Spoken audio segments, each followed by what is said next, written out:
ஒன்றிய பிரதமர் திரு மோடி அவர்களே, சென்ற முறை நீங்கள் தமிழர்களுடைய உரிமையெல்லாம் பறிக்க முயற்சிக்கும் போது தமிழ்நாட்டு மக்கள் உங்களை கோபேக் மோடின்னு சொல்லி துரத்தி அடிச்சாங்க.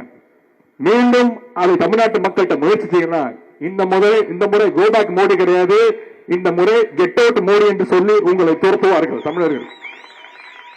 உதயநிதி ஸ்டாலினுக்கு நான் சொல்றேன், நீ சரியான ஆளா இருந்தா, சரியான ஆளா நீ இருந்தா, உன் வாயிலிருந்து கெட் அவுட் மோடி நீ சொல்லிப்பாரு, நீ சொல்லிப்பாரு, நீ சொல்லிப்பாரு. இல்ல இல்ல எங்க அப்பா முதலமைச்சர், எங்க தாத்தா 5 முறை முதலமைச்சர், நீ சொல்லி பாடுற பார்க்கணும், நீ சொல்லிப்பாரு. நான் சொல்றேன், நீ சொல்லிப்பாரு. வாயிலிருந்து எங்களுடைய உலக தலைவரை எங்க தாத்தா முதலமைச்சர், அப்பா முதலமைச்சர், எங்க அப்பா சிட்டிங் முதலமைச்சர், நான் சிட்டிங் துணை முதலமைச்சர் சொல்ற பார்க்கலாம் சொல்லு.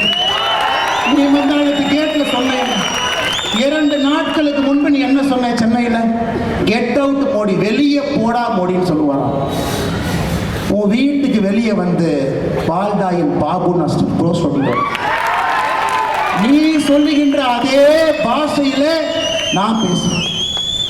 உனக்கு ஒரு உலக தலைவரை மதிக்க தெரியல, ஒரு கத்து கொட்டி, நீ கத்து கொட்டி.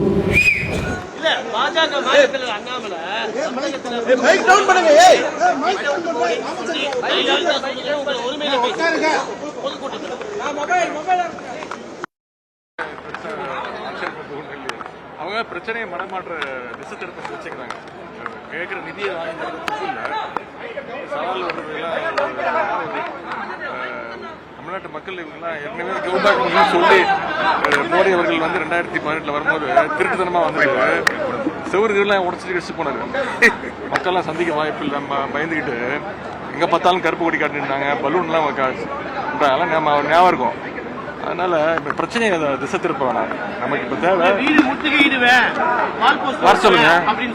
வால் பாஸ் ஓட்டுறதுலாம் ஒரு பெரிய வர சொல்லுங்க. வீட்டுக்குள்ள தான் இருப்பேன். இன்னைக்கு நிகழ்ச்சி இருக்கு, சாயங்காலம் இளைஞர் நிகழ்ச்சி இருக்கு. முடிஞ்சா ஏற்கனவே அவரு அறிவாலயத்து பக்கம் ஏதோ வந்து பண்ணுவேன்னாரு. முடிஞ்சா அண்ணா சாலை பக்கம் வர சொல்லுங்க, தைரியம் தான். இல்ல அதான் திருப்பி நான் சொல்றேன், இது வந்து பிரச்சனை வந்து இது வந்து எங்களை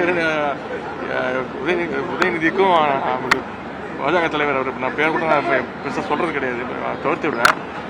இது அந்த பிரச்சனை கிடையாது.